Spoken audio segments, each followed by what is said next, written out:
have no idea how I'm going to do this. And if you can't tell, this is completely made up on the spot. So we'll clear all of this up in post like we always do. But because he's doing me a massive, massive favor, it gives me wonderful pleasure to introduce my co-host for this evening, Mr. Chris Jackle. Hey, Cars, way to segue right in from the music. That was a perfect drop in. It was awesome, man. How are we this evening? Other than slightly nervous that everyone's going to finally realize I have no idea what I'm doing, I'm doing well, all things considered. Hey, I was thoroughly impressed before we got going. You whipped up a little Excel spreadsheet with some graphics and had it ready in less than like 90 seconds. So don't sell yourself short, my man. You got some hidden talents over there outside of the minibus and all the other things we got, minivan and all the other fun stuff.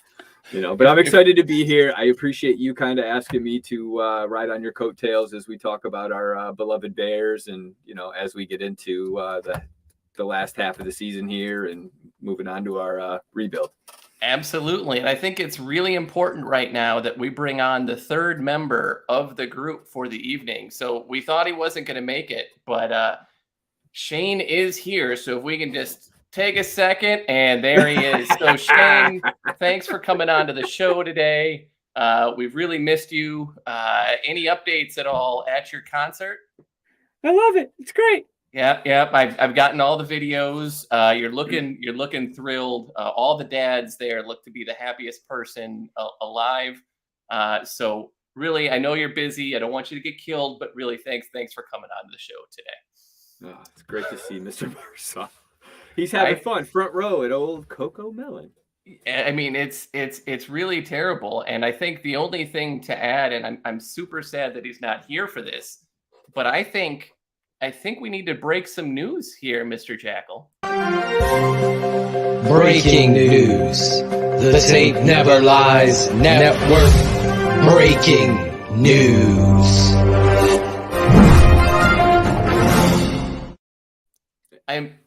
I'm super sad that he's not here. I know that Shayne has really, really been upset that there hasn't been enough smartest man swag. Yeah. It's really disappointing for such a focal point of this network for Shayne to really, just not have his name out there. It's unfortunate. It really is. And so, I worked with our dear friend, Mr. Alex Acevedo, and we decided that we were going to give Shayne really the merch that he required and that he really deserved. I think fitting also. I think it just suits him. It kind of embodies who he is, the essence of Mr. Marsaw, being as smart as he is. We see where he gets his football acumen. The tape that he really reads and the attention to detail that he is. And so with that, we would like to kick off the new Smartest Man t-shirt for the network. Please, we will wait. And please put in your pre-orders now. We cannot probably keep these on the shelves. I just have a feeling that these are just going to fly right on off. Pre-orders off the chain already, man. I do know. Alex was saying they're going to get other color options because the white went. They got to restock, going through dead stock of, I think, heather gray and I want to say navy blue, but I think orange. And they're going to do a mauve for Shayne's. I know that's his favorite color, but I thought it was more of a salmon. The salmon color was really what he was going for. So I think we're really going to do this. I really appreciate, again, Acevedo's ability to pivot and get this thing out here really quickly because the fans want it, right? And Cars, I just wanted to thank the Washington Commanders for allowing us to use the mannequin for the Sean Taylor mannequin. For the shirt and I thank you, Mr. Snyder, for your humble assistance there. So I mean, it's really wonderful. Shayne, I'd like to thank you for trying to make this show private so I couldn't do this in public. But I'm not going to miss my opportunity. But we do miss you. But also, don't mess with me. I will get my revenge. So that's when I saw that video of you last night at the end there, and I was like, oh no. And I'm like, and then Shayne's like, oh, it's gonna be locked. This is locked. It's on Patreon. It's not gonna. And then today I text you. I'm like, is this unlocked? You're like, oh yeah. Oh yeah, yeah. We're it's not. on. Okay. He played it well. I said in text message to him, you may have Pearl Harbored me, but I will Hiroshima you after the fact. So thankfully we like each other. I did remind him afterwards, that I do love you. Don't forget that. But I know he's too busy singing to the wheels on the bus for the 30th time on the road. So I share some of his pain with that. Cannon and I spend a lot of mornings watching a little Coco Melon. So, he sent a video and I showed it to my girls, and Aubrey goes, "Oh, poor Mr. Shayne. He's got to be hating this." And I was like, good. She knows. Little fist bump. Thanks, daughter. Yeah. Love you. Yeah. All right. Well, now that we're through the silly part of the show and the proper start, I figured today we're just going to free form a little bit. We'll talk a little bit about kind of the unrealistic expectations that we may have had about being a winning franchise this year, and some stuff to walk through that. And then I think we'll talk a little bit about, what we really need answered for the rest of the season. I don't know about you, and this will be my question to you. Sure. Outside of Justin Fields and probably a few others, I mean, how many questions about players have truly been answered to you this season? Like, who has really stood out outside of maybe like 4 or 5 different players? Well, it's a great question. I mean, I think when you look at the roster as we went into it, the biggest one was we needed to figure out the quarterback situation. Yep. And that's obviously come to fruition. So absolutely. It's nice to see. So check mark. I think that is in bold, underlined, highlighted. It's the one question we needed answered. Rookie deal, franchise quarterback. We go from there. So I know Poles really figured that out. I don't know if the Claypool trade was the signaling of, all right, we figured this out. I that was the cementing of it maybe. Yeah. But I think that just goes to show also that Poles isn't really feeling the free agent market for wide receivers for next year. Or the draft. Yeah. Yeah. Agreed. Then from that point, I mean, everybody that we picked up or Poles signed was on a 1-year deal or 2-year prove it deal, with guaranteed money in the front, not the back end. So it's like Tevin Jenkins showing why showing our age a little bit there. People are going to be Googling Candy Rain. I mean, junior high dances with my Cosby sweater haven't been the same since Evan Campbell hasn't been as popular for sure. I look at the roster on the defensive side. I don't think there's anybody. Sanborn is great. Like I like him. Is he a starter on 31 other NFL teams? It's a pretty good. I think that's a legit question right now. Yeah. Based on the Bears need guys to make tackles and make plays. So guys are going to get stats. Guys are going to make highlights. But does that mean that Poles has these guys penciled in as starters in 2023? I realistically, outside of, the rookies, Brisker and Gordon, I thought they've showed promise, but they've also showed some of the rookies, peaks and valleys. Absolutely. So it's tough to gauge right now. It's a rebuild. So the result isn't winning, but you're seeing enough that gives you promise. Those guys will be there for 2023. But outside of that, I don't know. What about you, Cars? It's super tough. Everyone knows I'm a huge Braxton Jones fan, and I see definitely all the room for improvement he's got to make. But if you look at outside of the rookie class, I think Dominique Robinson has showed a lot, but there haven't been a whole lot of guys. Justin Jones, I think, probably earned his second year of his deal the way that he's played. Okay. Not that he's untouchable, but he's just earned he's cost effective. But you look around and you're like, is Whitehair going to be back? Are they going to trust Eddie to be back after that foot injury coupled with his age? Morrow's probably not coming back. No. Rife is coming back. I think Borum is a guy they're going to move on. What about Leatherwood? I mean, he's obviously. Do you think they bring him back on this? See how he plays to finish out the year. I mean, his contract kind of makes it. They don't really save a whole lot, and it's a pretty decent deal, so they'll probably keep him. I Okay. would imagine at some point he's going to have to stay. And Creighton is right. Cole Kmet has really proven himself to be a real deal. Yeah. But like overall, if you're talking about 22 starters on offense and defense, we've named like 6, right? Yeah. And it's really kind of crazy to be sitting here and we put all these eggs in the Justin Fields basket and hoping that he was the one. And we've shown enough that we can say, like, yes, I still believe that he's got that ceiling, but my gosh, the question marks everywhere else. I mean, just some question marks somehow quadrupled in size for the way that this season has gone. And speaking of quadrupled in size, I look at our wide receiver room. We've added guys, we've lost a couple, but with respects to the guys we have in the clubhouse now, over at Hallis Hall, who do you think realistically is going to be back? I know financially there's always movement, there's flexibility, there's restructuring deals, and I don't have it in front of me, which we could bring it up. But Claypool, obviously, I think he'll be around. Mooney coming back from injury, hopefully, with the surgery and everything goes well, he'll have a great offseason, should be fine. Bayless is under contract, and he reminds me of Daz Newsome right now. Like I'm almost getting that Daz Newsome vibe with him, where it was all gravy until it was great until it wasn't, and then he was out the door. That's a great point. And so, but he's a guy right now that you really have to watch because there's nobody else. Like it is Claypool.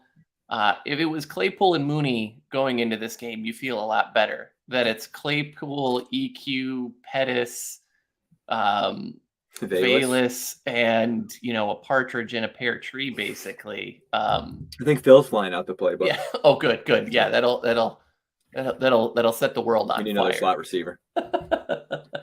No, but in all seriousness, crazy. What do you think? 3 of those guys will be on the team for 2023? I mean, I think Mooney, Claypool, and probably EQ because of what he does in blocking and special teams. But Bayless is a wild card. They may give him another year to get it figured out, but he's, like EQ is a guy that you ideally don't have penciled in for your number 4, right? Like he's a number 5, number 6 type of guy. And so you need someone to slot in there. But right now we don't have enough picks and there's not enough guys into free agency. Another name that we really haven't talked about is Pringle. I don't know if he's coming back. I thought the grab he made against the Jets was really impressive for the touchdown, the way that he kind of stole that ball away. It was a 1-year deal, right? But he was a 1-year deal, so he's not even there. I don't, we've talked a lot about how much we expected the roster to change in the season, and we've seen a lot of that. But we'll talk about it in a bit, but there's 32 dudes under contract next year. Yeah. I just had the list. I'm looking at it and I'm like, wait, I don't see Pringle on there. I don't see, And so I was doing, when you and I were talking about some of the, just earlier today, I was looking at some of the guys on the 52-man roster in 2021.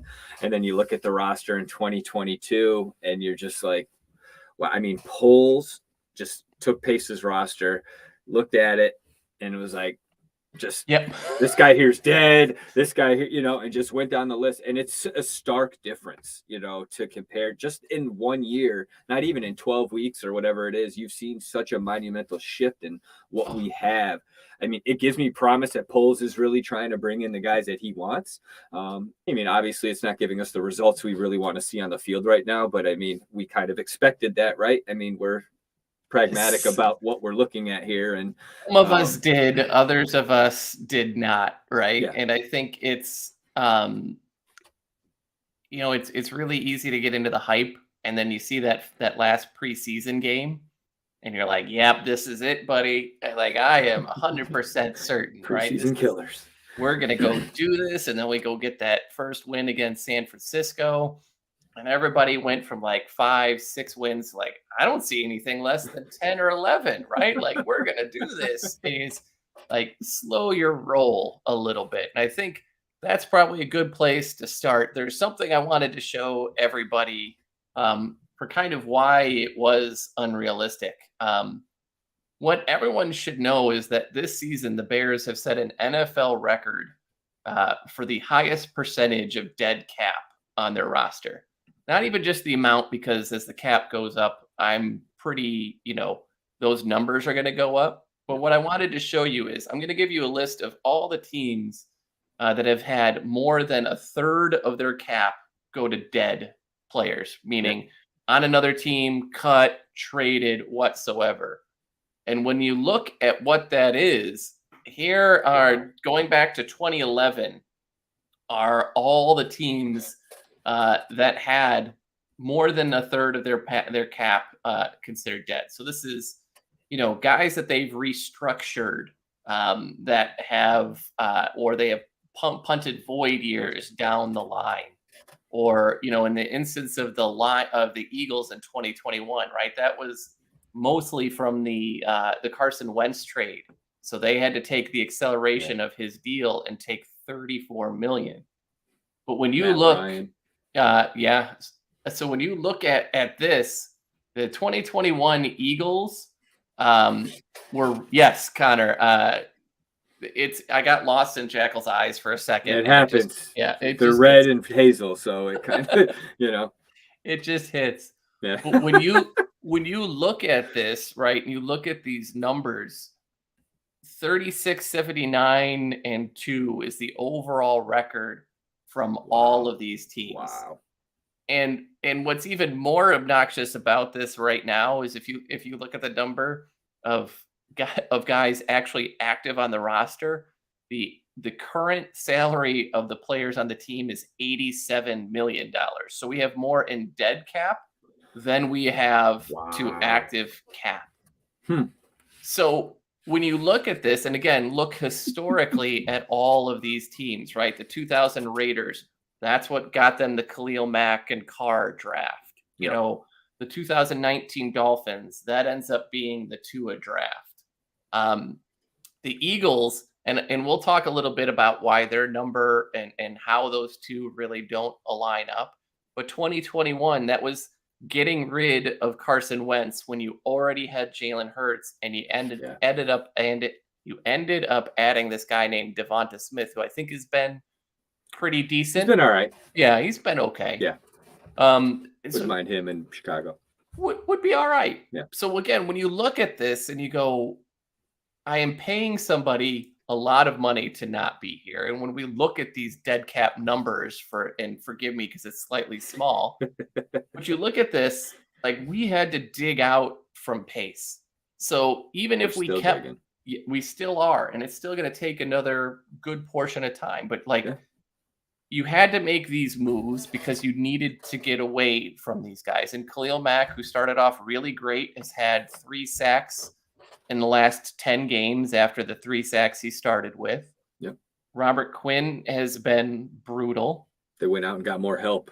Yes. Philly, Howie was like, I need more defensive line help. So, and he's not even playing. No. Roquan is part of a trade accelerator. Yep. Nick Foles is part of some void years, right? Eddie Goldman is from the release. Andy Dalton is a pure void year guy. Jimmy Graham is when Ryan Pace extended Jimmy Graham, who was already barely playing.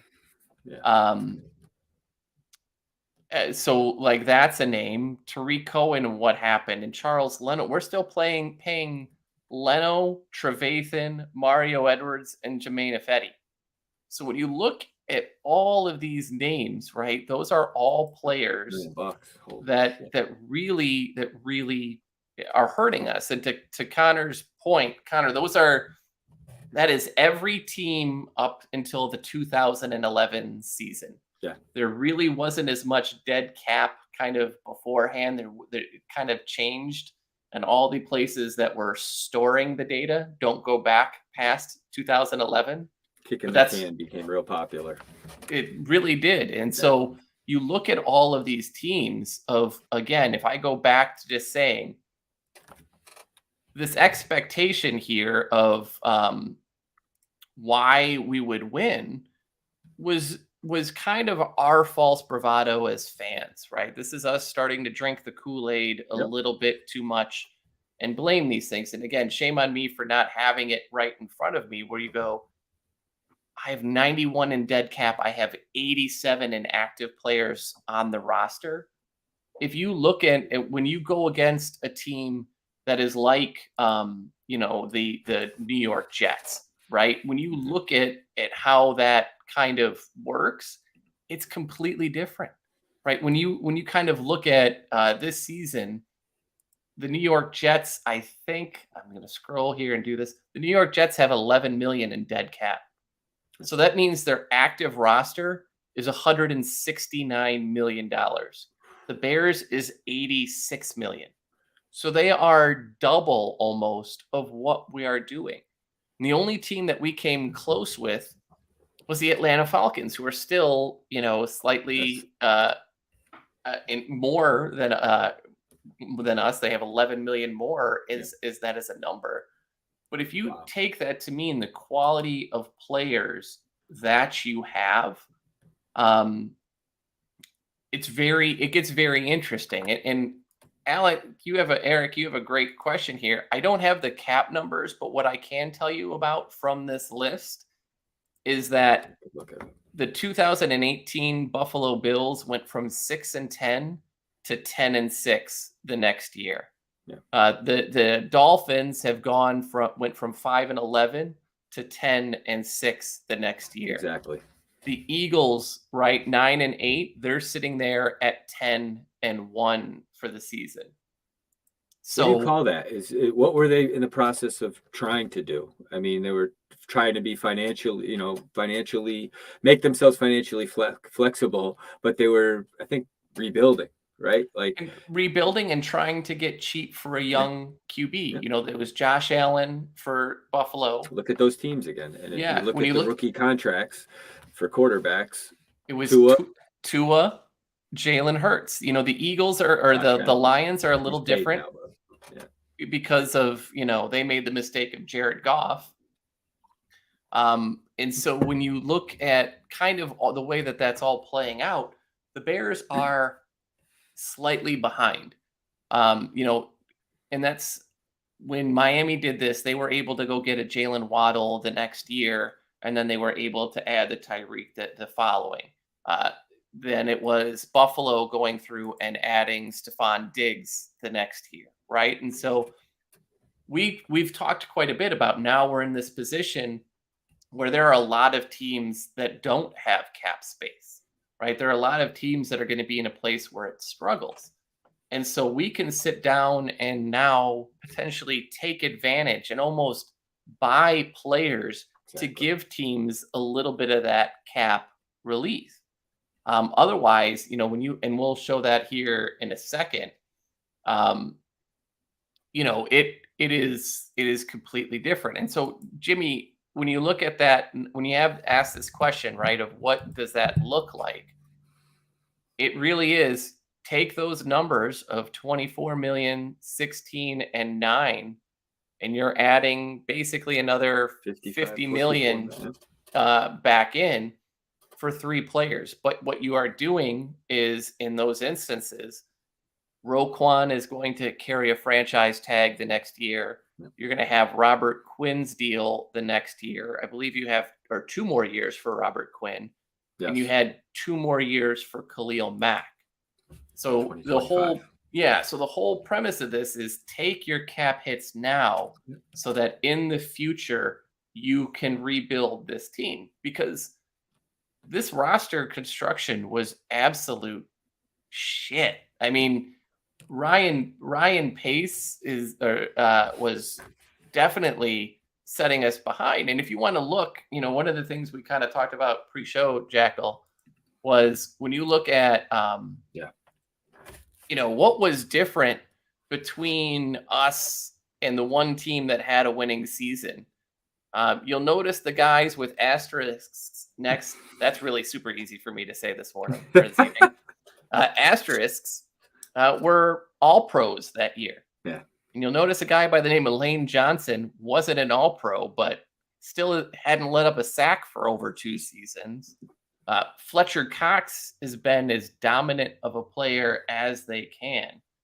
As you can. They had Devonta, their line both on the offensive side and the defensive side were so much better and further along than we are. If we look at this, you can probably sit down and say that we have, if Eddie hadn't gotten injured, he'd probably be an all-pro. And then this year, there's maybe an argument, depending on how they do it, that Tevin Jenkins could be in the conversation. But I don't think it's necessarily a sure thing just because of perception around the league and time missed. So you're talking about a team that came in with 4 all-pros compared to a team that might have 1. And the other portion I want you to look at is I put in what year they were drafted and how they were added, right? Look at all the first-round picks and second-round picks that are still on that Philadelphia Eagles roster. And just notice there is 1 starter for the Chicago Bears that was the first-round pick. So it just wasn't ever like for like comparisons. It was, we always have I hope there's, there's hope, guys. There's hope. But I think we drank a little bit too much out of that hope chalice, I think, at that moment. Shit's sour. I mean, it's awfully sour. Yeah. And the one thing, and I hate to say it, but it gives us promise. Like Poles has just shown, though, like the flip it. And I saw AB say it in here, and just seconding, your point is like to be able to do that in less than 12 weeks and to really kind of shape yourself. I mean, you're kind of seeing through the smoke now, and you're actually starting to see what we're working with. I mean, if the Bears can lock up a top 3 pick, it's a best case scenario for Poles, obviously, I think they've got to move it because the hard part is, 100%. Much as I want that guy, you look at the holes, and again, look at the guys coming in free agency. There's not a ton of names, and so you've got to make moves upon moves. We've I should have actually looked at this and kind of looked at some of the screen grab, but someone had shared like the other day, Detroit trading both of their first round picks, plus a 4th, plus a next year first. Like those are the type of moves that we need. We need someone to fall hardcore in love with CJ Stroud, because I don't think there's any question that Bryce Young is going first overall.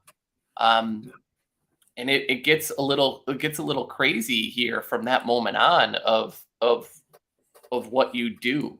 And so, Sean, you have a really good question here.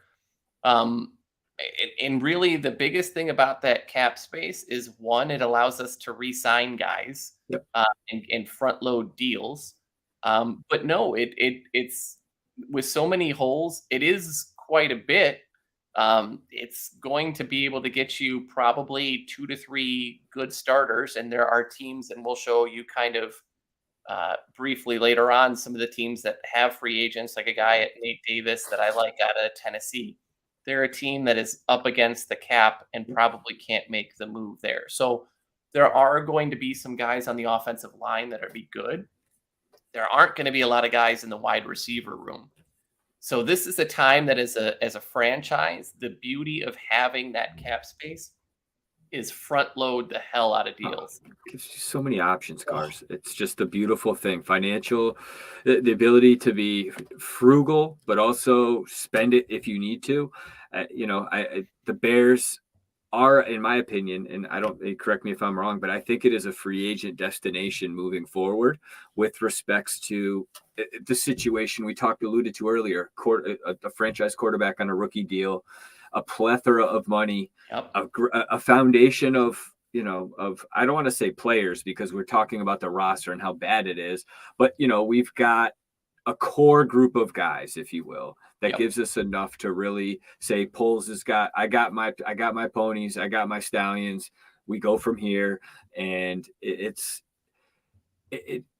and you talk about the ability, you have to spend money. I mean, the NFL makes you spend money. You have to spend money, right? You And the have to spend a Bears certain amount of money, right? absolutely And have to so, spend money this yeah. year.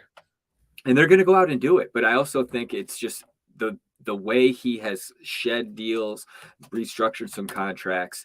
He can kind of, granted, he can't make guys come. He can try to negotiate and get guys to come here, but it gives him an opportunity to do whatever he would like to do. It just, and he's the type of guy that he's going to leave no stone unturned to help this franchise. And I like this guy leading us at the helm here. I mean, it is important to note, for whatever we think, I think we've seen that Gordon and Brisker have had really solid years overall, up and down. But the stuff that we've gotten out of Braxton, out of Dominique Robinson, has been very telling. There are so you've gotten 4 guys that have really may become starters for this team in a single draft. Now, some of that is, again, because of the lack of talent. But it is, to your point, it's very intriguing that we were able to get 4, going into the 5th round for 2 of them.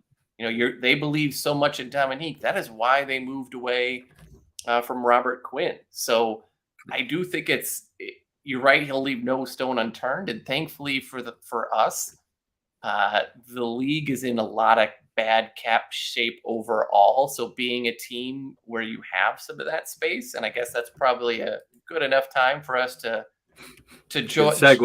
Good segue to jump into that. Yeah. When you start looking at where teams are as far as the cap, it gets really, really interesting very quickly. So when you look at the number next to everybody's name, that is how many players are under contract. So when you see these numbers, like look all the way at the bottom, when you have New Orleans at almost 64 million over, with 39 guys under contract for next year. Tampa Bay, I think, owes Tom Brady $20-some million in dead cap because he's not playing for him. It's just a void year added on at the end. The number next to that is the average team age. So yes, the Saints and Bucks are 2 of the oldest teams out there. Yep. And I think, like we all expected, the Jacksonville Jaguars somehow are the 3rd most team over the cap because but when you look at these numbers and you kind of go all the way up to Washington, we've talked a lot about Daron Payne being someone that we would go after.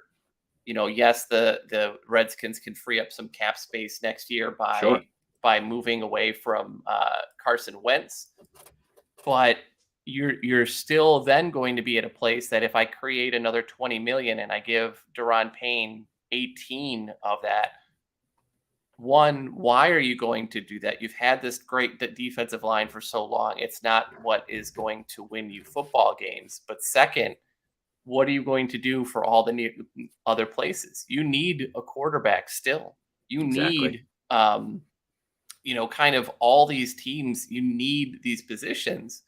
So all of these guys from the Jets on down, the Jets is why they moved on to Mike White, because the way that their cap is set up is very similar to 2018 Chicago Bears, and believing that, hey, we have this up-and-coming guy, so 2019 comes down the line, and that guy craps down his leg, and now all of a sudden you've made all this investment in a player, hoping that he's the guy, and he's not, right? And so that gets really, really tricky for a lot of folks. But as you look towards the future, when we talk about free agency, one of the guys that Shayne and I have talked a lot about is Mike Adams out of Tampa Bay. You brought up a great name in DeAndre Hopkins, who I think is absolutely burned out from dealing with Kyler Murray and his Call of Duty. It's gotten bad over there. I mean, it really has. And so when you look at that list, like those are going to be players in free agency. Green Bay is in just an absolute nightmare of a situation that doesn't get any better because, yes, if they move to Jordan Love and they figure out he's the quarterback of the future, they need to give him the 5th-year deal, which is going to be at $30 million. Yep. With Aaron Rodgers already money that is dead and voided, meaning they can't do anything to take it. They'd be paying $70 million to just the quarterback position alone that year. So have fun with that. Isn't it kind of nice? Yeah. Oh yeah.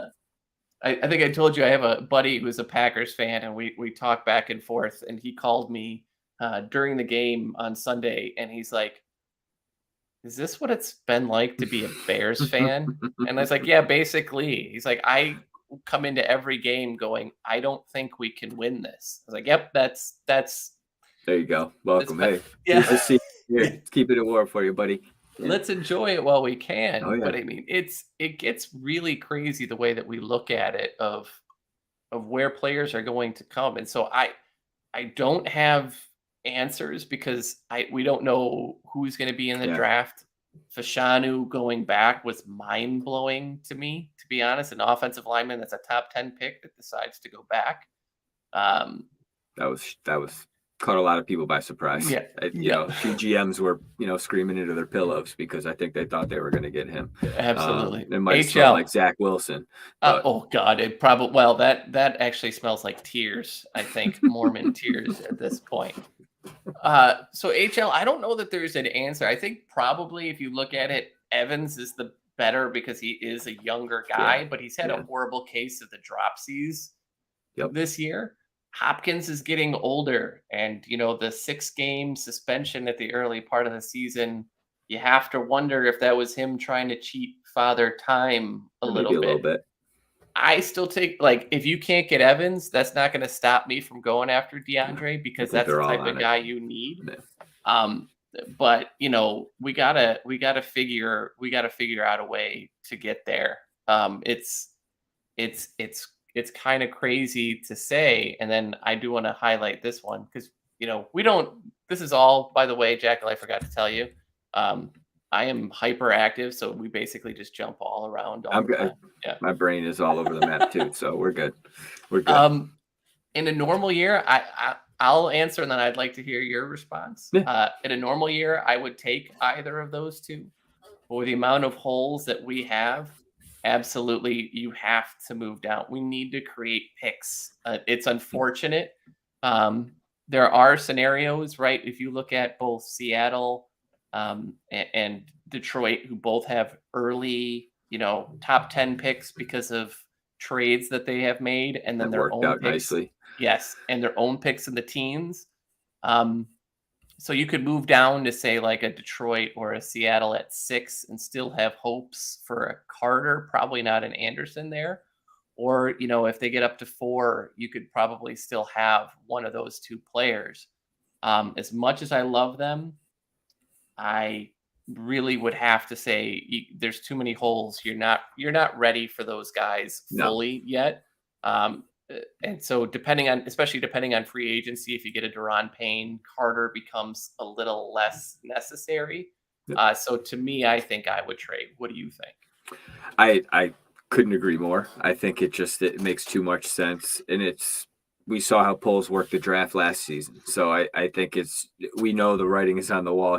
He's already probably making calls, just say, hey, look, if we land this top 3 and it looks, there's a couple of teams, like you said, with the 2 draft picks, there's people that are going to be quarterback desperate. And there's teams that are going to be going into rebuilds that were forced into it due to just horrible play or just, whatever it is. And, we talked about it a little bit earlier on, but there's a few teams out there that may crumble and have to hit the rebuild button, which allows the Bears to not only get draft picks, but, maybe use some of the draft picks that they acquire to actually get NFL ready players from teams that have to move some money around, instead of cutting guys. But yeah, to answer your question, they're definitely going to, I think, trade out of a top 3 pick. But it would only make sense if that's how it should go. And it seems to me we have a guy at the helm that is, that's kind of how he does it. He's speaking dollars and cents here. So I think we're in good hands. Well, and I think if you look at that, I wanted to grab it, but I totally forgot. If you look at the haul that like Philly got in part to give picks for people to go get Tua, and then what Miami has done with additional picks when they had him to give to other people, they have Tyreek Hill Help them get to because they had extra picks to go make that as a move. A team to move from 5 to 3 has a value. A team that moves from 5 to 3 for a quarterback pays a premium every year.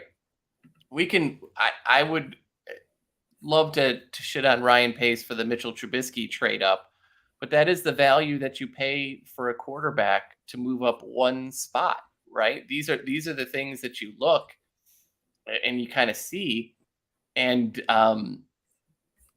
it's really it's a driver's seat position to be in, because now all of a sudden, if you're sitting there at 2 and there's Stroud, like someone is going to get desperate because they're going to be afraid that 3 and 4 are going to want that guy.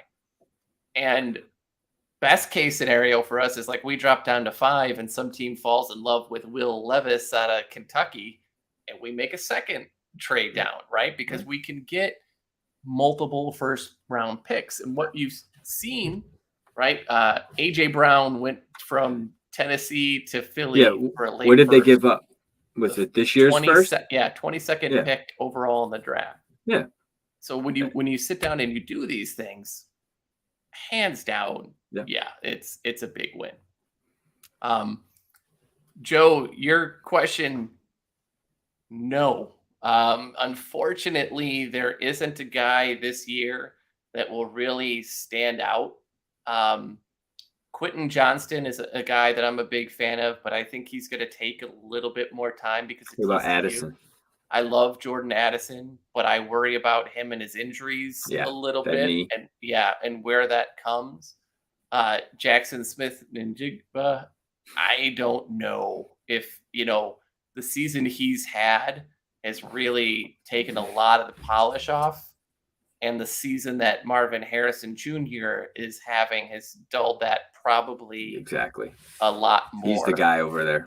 Yeah, and when you looked at JSN, right, like he had these great numbers, and it's not to take away from the player, but he was third behind Olave and Wilson, and we've seen both of those guys tear off.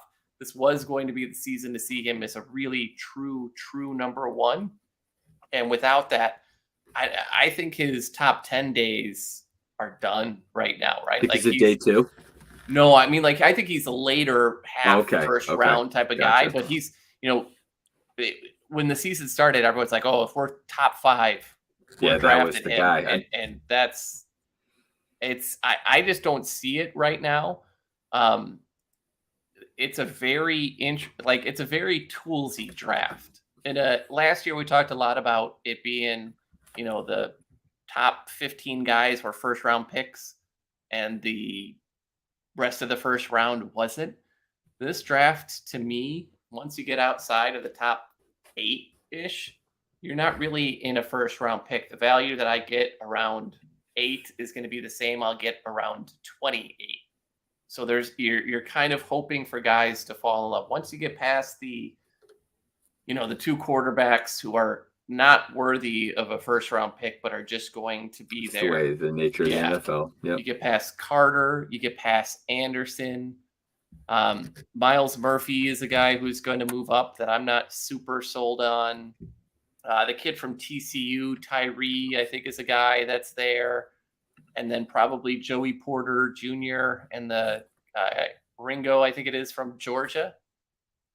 After that, it's really a toss-up. Like Paris Johnson, great player, but he's not he was a back half of the first round guy before this season started. And because of a guy like Fashanu dropping out, he's going to move up the board. But it's really just not a lot of guys in here. So but what happened last year? We said the same thing last year, and there was all of this movement for all of these teams because every year somebody falls in love with somebody and you just want to be like, you want to be like the Giants were for us. Oh, you love Justin Fields that much? Yeah. What are you going to do? And I think that's the way that I look at it. Man, it's tough. I'm excited. Just the fact that we're going to have those options, the ability to move down, and say a guy like Jordan Addison is sitting there, and you have like the 14th pick. You've already traded down, and there's guys that are clamoring to get one of those defensive linemen or an offensive tackle, and you could actually trade down and land a receiver. I mean, not that I want to go that route, but it just, you have that ability. If the draft plays itself that way, you just kind of putting yourself in the driver's seat to see Poles do it with nothing and come away with, I mean, he had like 2 picks, turned it into 27 last year. So like, I mean, the guy is, he's a negotiator. It's a good thing for a GM on his first year to be able to make those kinds of deals. And actually, I think that just helps him moving forward and making more trades, and I think it's like, he seems like a guy that honors in good faith, deals in good faith, and it's got a good relationship already in the league, and, motherfucker's taking the North back. So I'm glad he's leading the Bears, and, I'm excited about it. Well, and I think, again, if you look at it comparatively, right, it's his first draft versus Minnesota's Kwesi's first draft. And he's gotten 0 out of any of those guys, really, for the most part. Booth, they're going to have to rebuild. Bit. Oh, yeah. I mean, and they're going to be there. And, to compare and say, like, our first year GM, like, why I feel so much better, what we got as far as a return was way better. What do you think about this question, Mr. Jackle? Shoot it. Let's see, so here. Down below. Yep. Do you think that they could stick it out with Goff? His dead cap space. Does he have guaranteed money after this year? Let's go look. Yep. Oh, and as we do that, hold please while I play some music for you. So, Goff does carry dead cap. He carries 41 million dead cap next. Or no, I'm sorry, that's this year. Hold on, let me look next year. So no. They could save 20 million in cap by cutting Jared Goff. So I think that answers your question. I think they're going to roll the dice and go out and get someone. I mean, they're going to have an ability to. They could parlay their 2 draft picks and move up in the draft and get a guy they want. Pardon me. Or they could trade with the Bears and take our pick. And we could take those 2 picks. But I think they're going to go out. I'm trying to look their cap space as well. Well, they make sense, but they make sense too because they've really invested in a young offensive line, all the way across, young defensive line. So they have a better situation as far as there to make that investment for a young quarterback because their timeline, when they hired the kneecap biter, it's his 3rd year. I mean, so they gave him a 6-year deal, right? They knew this was going to be a time to turn. So absolutely, I think the Lions are in. Maybe they'll do it with the idea that Goff will stick around for 1 more year and shepherd this kid through. He's played well. I mean, he hasn't been horrible. I mean, Cars. I think that's the difference.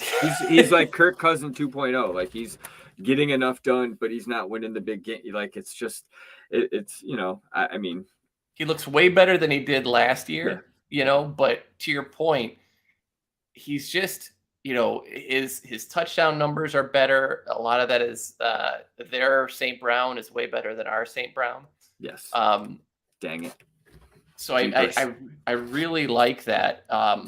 And so I feel like, they have to because Goff doesn't meet their timelines anymore. I mean, how old is he? He's all right. So he's 28. He is who he is at this point. Everybody knows he's kind of a game manager. Super Bowl, right? Right. But who carries a $30+ million deal. You're just not getting that type of value out of him. He's a guy that you try to upgrade. So I think I have a question for you. And speaking of rebuilding, and we looked at we've been talking about the Bears. They're in the middle of it. And going into this year, there were a few teams that were under, they're in a similar, not the same situation. Everyone's to some extent trying to rebuild, but like the Giants, the Jets, Who are the other teams here? The Texans, Yep.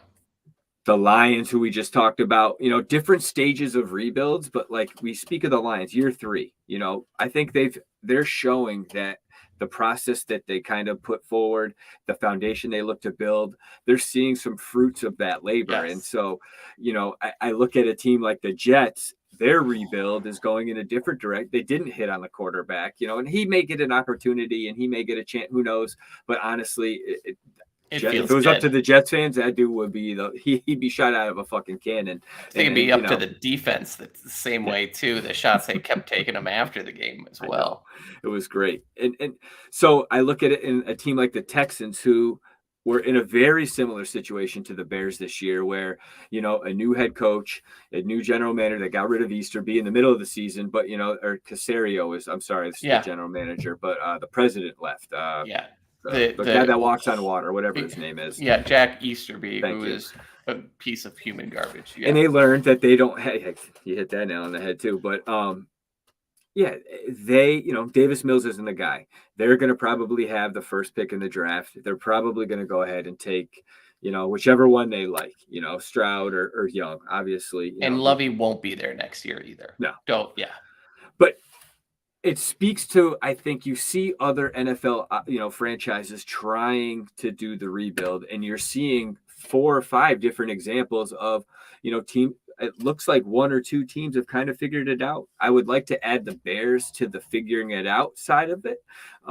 And I think we're just really premature, because I think I don't mind looking, and the Dolphins is my other team that I wanted to add on there. And that's a fast tracker, because they got the extra picks. They worked out, they had some great deals made. Yeah. And the Tyreek deal was huge. Yeah. So if you could flip it and work it out where you get your own version of that weapon, if it's a Mike Evans or a DeAndre Hopkins, and you pair that with whomever for additional weapons for Justin Fields, and then you have all that financial flexibility and cap and draft capital, I think the Bears could be on a faster track with respects to what we're seeing out of Poles, how he's done pretty well. He hasn't nailed every pick. Look, I'm not saying the guy's he's a wizard, but I think he's done better than we probably expected. As because of Bear fans were extremely pessimistic, but at the same time, we're seeing, I think, Poles is he's bringing the right kind of guys, and I like what he's doing, and I keep saying it, and I don't want to repeat myself, but like when I talk about those other teams and my buddies that are friends of those teams, they're like, fuck, you got your quarterback, he's on the rookie deal, and you have a shit ton of money to bring back guys, but more importantly, bring in guys. And so it's easier to get guys on 1-year deals to fill roster spots and figure that out. And it's easier to do it when you're looking like you're going to be good too. And so I think that also is a cultural piece, and that just speaks to Eberflus not killing teams at press conference, players, because he understands what they're building, and they I have just the kind of went on a advantage. tangent, but no, I go on a tangent pretty much weekly. You're fine.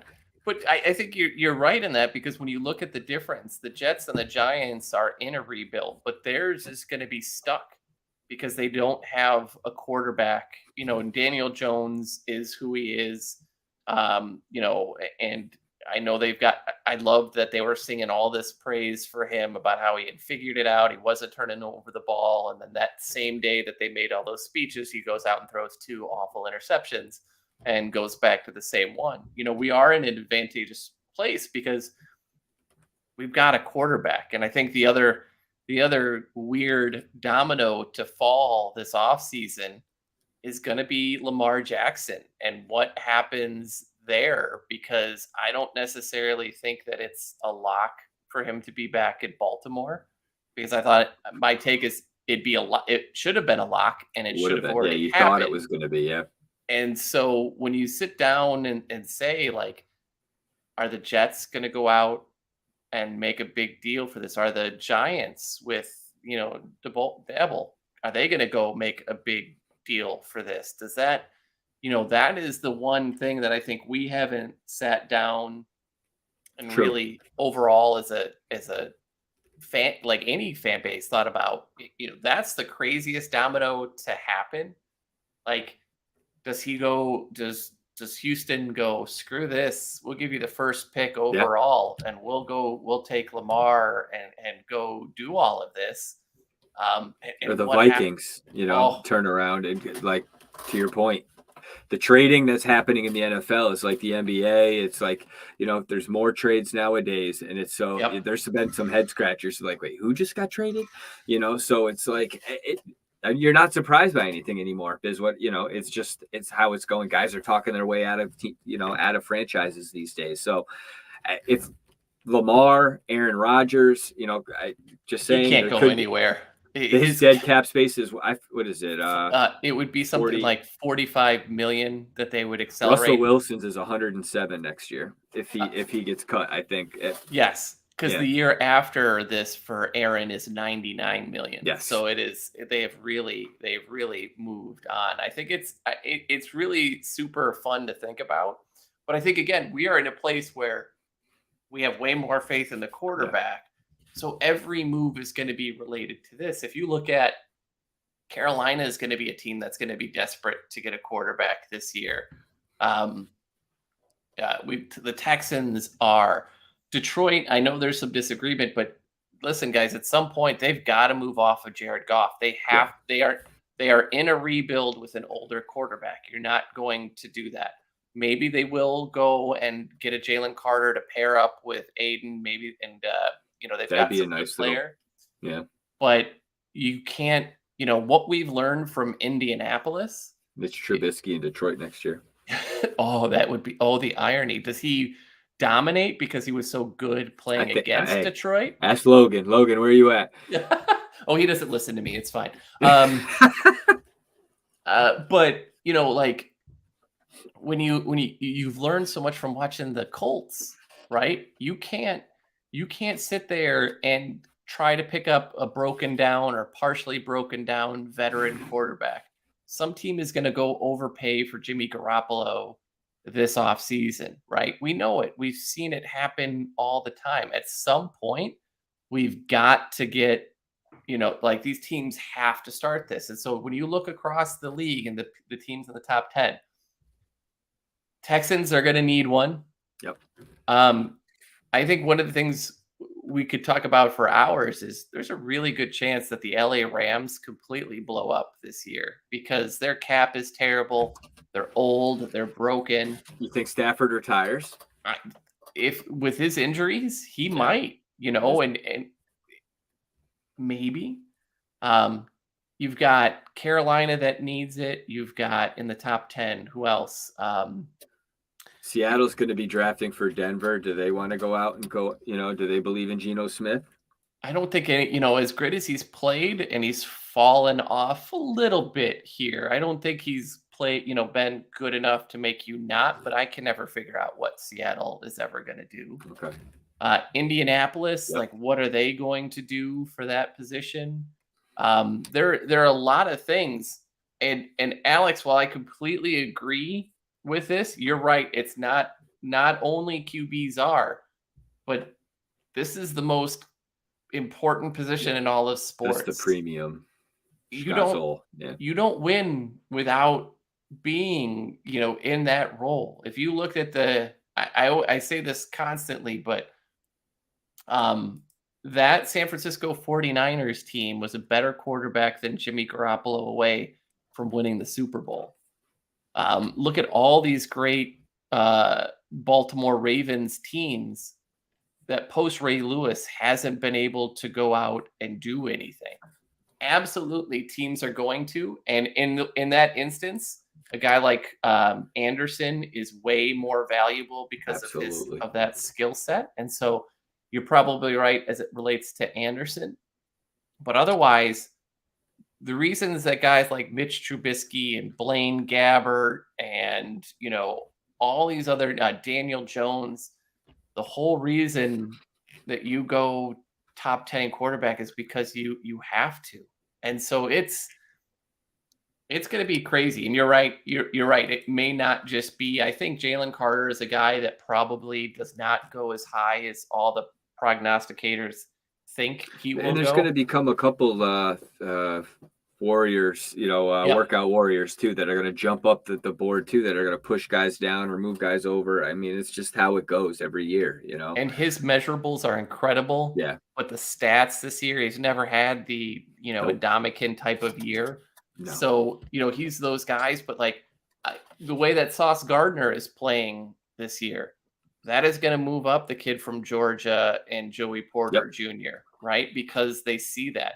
Everyone's going to ignore that Stingley in Houston isn't having that great of a season because everyone's going to focus on Sauce. Yeah. But it's pretty crazy. And Eric, just briefly on this, it's because if you look at the tape and the numbers and the gifts, and when you look at kind of that combination, you see a guy who is extremely gifted, but you just sometimes would wish make more plays. Now, some of that is because he's getting double teamed, and I see that a lot, but he's going to get double teamed in the pros as well, right? So he's got all the measurables. I think he is an ideal 3 technique, but he is someone that you kind of wish would, when he makes a splash play, it makes you kind of like, holy shit, look what just happened. But there's a whole lot of other times where you're like, whoa, where is he? Why is he not played here? 132 snaps this year. Yeah. Like, I mean, it gets a little crazy really quickly. And so, he's an interesting guy. I think we talked about last week, a guy from Baylor, Siaka Ika, is the guy that I really like a little bit better later on. But, this draft is going to be, it's going to be, again, I remember sitting there in the draft going, the Arizona Cardinals gave up a first-round pick for Hollywood Brown, really? And then 2 picks later, the Philadelphia Eagles traded for AJ, and he's a way better player. You're like, wait, how does this? Yeah, like that sort of thing is going to be crazy. Anderson, this is right. His size and his weight today will be held against him a little bit. So it's gonna be crazy. I know.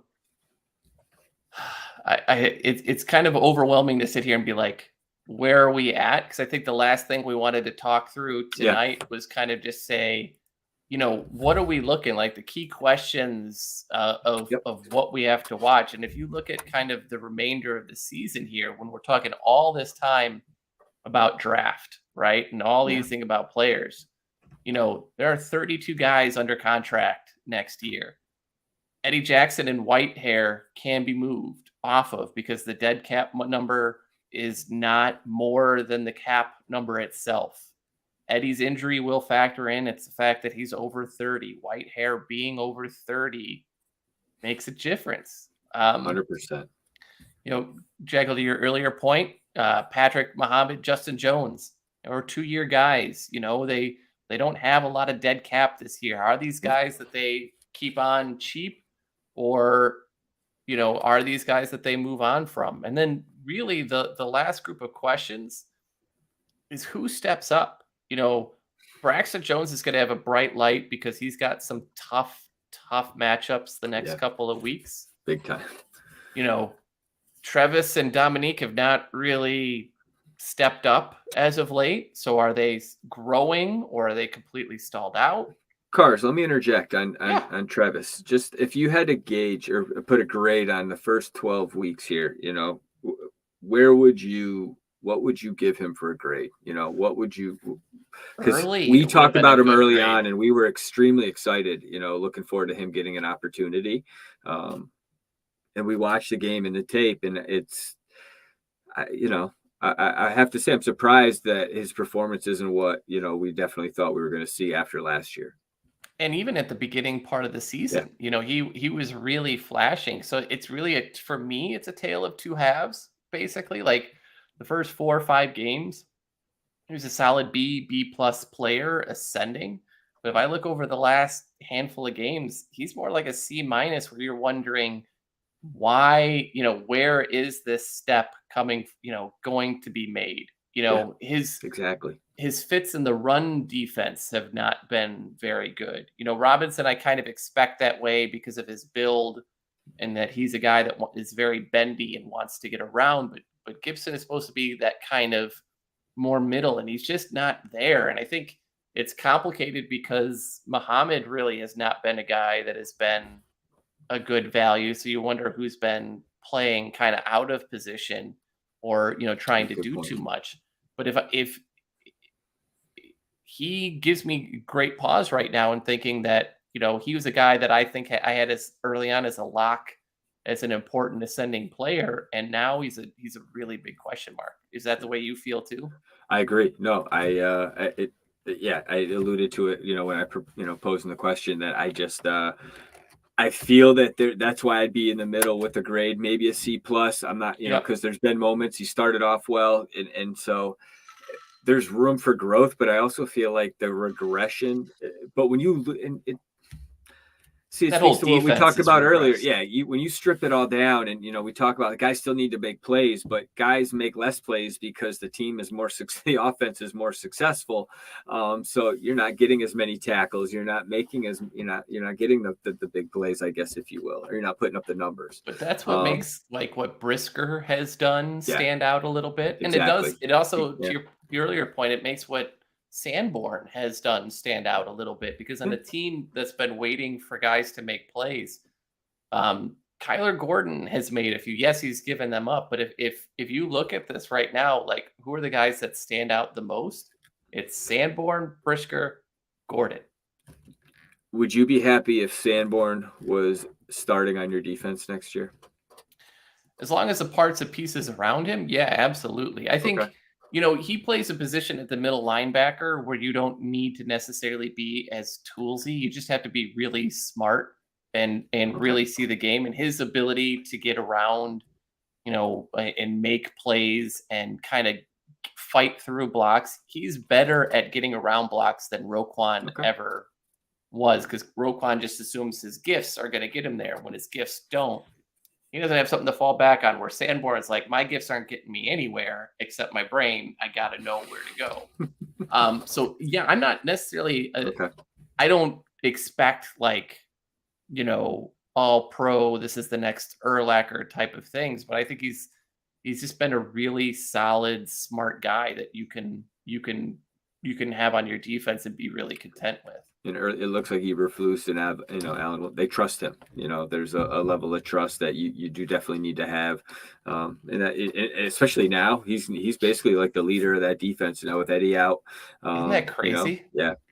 I mean, and you're talking about a young kid who's kind of making calls on the defense, who is seeing things. You know, if I kind of look at him in a way like I used to look at Mike Brown, where they're physically gifted, but they're not as physically gifted as the top players in their position.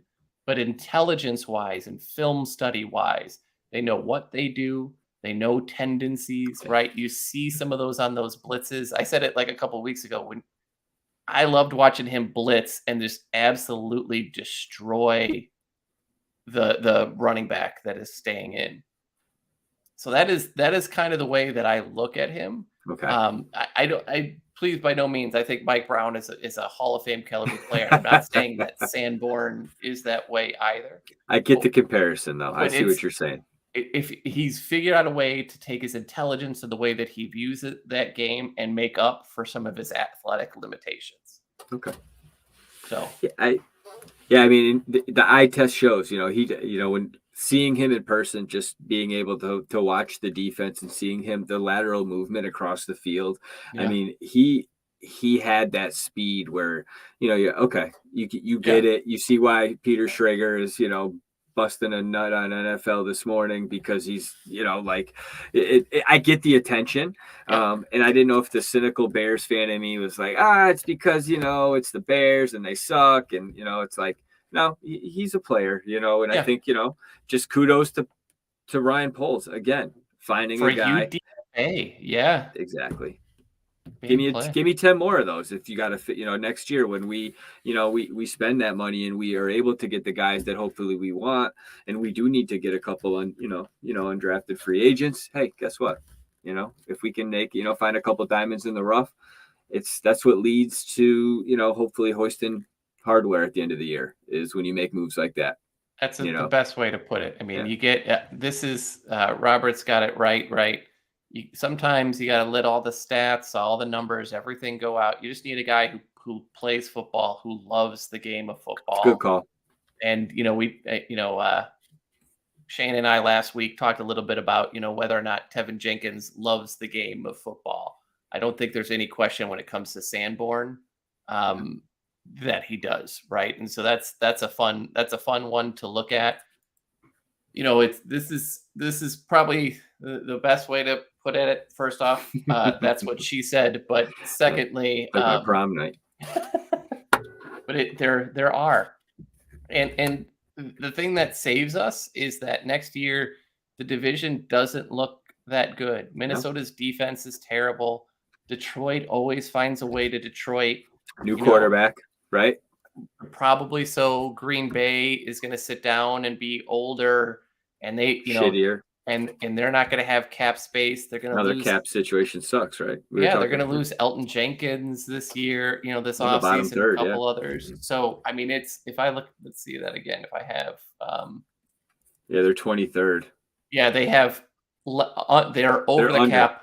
Yeah. They're over by $2 million. Yeah. So it's a year sucks to be them, Cars. I'm so sad. I don't know why I'm smiling as I say how sad I am. It really breaks my heart.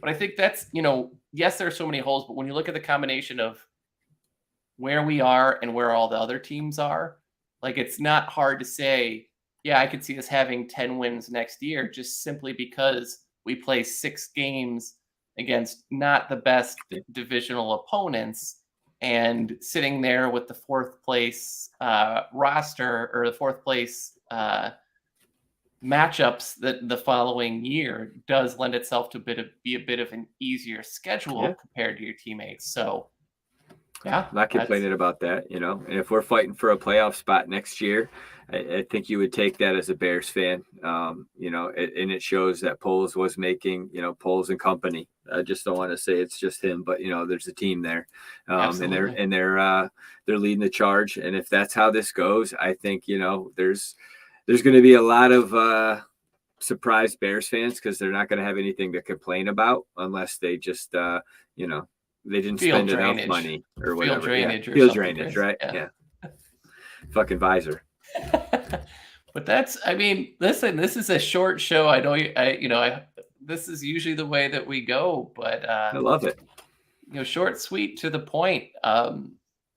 Thank you everybody for coming out. I think Mr. Jackle, you've been amazing. You can be Shayne's replacement any day of the week. He might travel with Coco Melon from here on out, so we might have lost him. So who knows? I think we have learned that he is the #1 fan for Coco Melon. Coco Melon. I love it. It's good to see. Thank you for making an appearance yet again. Anything else you'd like to mention today, Mr. Jackle? No. Honestly, I had a couple of things I wanted to talk about: the teams in their rebuilds and where you thought we were. Where you felt we were. We hit that. I love what you and Shayne do with the show, and I think you guys bring a great approach to talking about the Bears. So I definitely appreciate it. I appreciate you allowing me, the honor to come sit with you and have some fun. There's no honor in this. There's absolutely no honor. No, the honor is purchasing one of those T-shirts. That Mr. Acevedo hasn't. Thank you.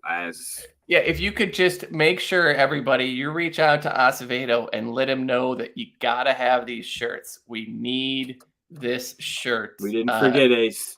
We'll never forget this. This is extremely important. The smartest man is absolutely going to just own the swag shop for months on end. But with that, I'm gonna listen. There's 0% chance I'm going to end this smoothly, so we're just gonna roll with this. However, you don't have an outro. There I mean, is, but like I'm gonna hit it and not like I'm gonna hit the end broadcast button on time or anything like that. We're just gonna figure this out. We'll clean it all up in post. hey man, Uh, music and medicine. How you doing, buddy? but I think what's really important is, and I think this is kind of the message that I want to bring home here at the end. I love balls. And so with that, Jackal, thank you for joining me this evening. Everyone, thanks for coming out, and we'll talk to you. Well, I won't because I will be in New York next week. So Shayne Okay. will be on by whatever he's going to do. Maybe he'll have Jane Coco skis. Melon on. Maybe he'll have Coco Melon on. I have no idea. But thanks, everybody. We'll see you next week. Take care, everybody. Bear down and fuck the Packers. Exactly.